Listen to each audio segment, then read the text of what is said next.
వినిగో వీరలయోల ధీర యేసుని సైనికులం ఇదే ఇదే మా శపథం అతని మాటలో నిత్యము నడువ దేవుని మహిమకే సాగెదము దేవుని మహిమకే సాగెదము. పునీత్ ఇగ్నేషియస్ గారి నవదిన సందేశాలు 9వ రోజు. సర్వం సర్వేశ్వరుని సర్వోన్నతికే. ఇగ్నేషియస్ జీవితం ఎంతో ఆదర్శవంతమైనది. ఆయన జీవిత వైఫల్యం నుండి నేర్చుకునే గుణపాఠాలు మానవులందరికీ ఎంతో స్ఫూర్తిని కలిగిస్తాయి. అన్నిటికంటే మిన్నయైన గుణపాఠం ఒకటి ఉంది.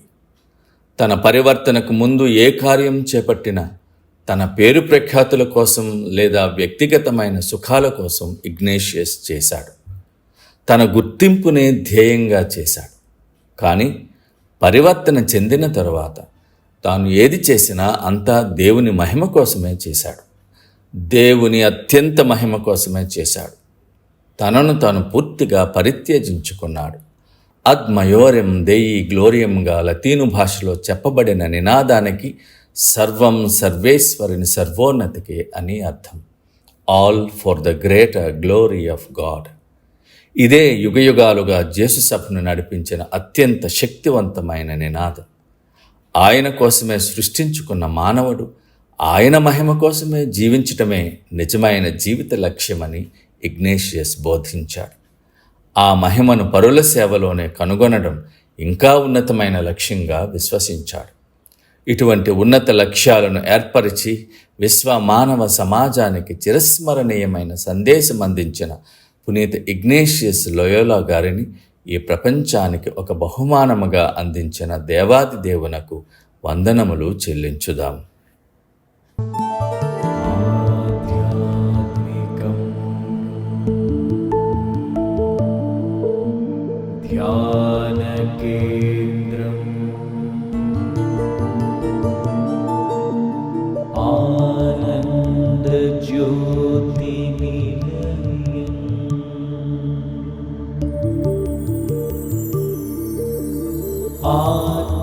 ఆత్మానంద ప్రేరకం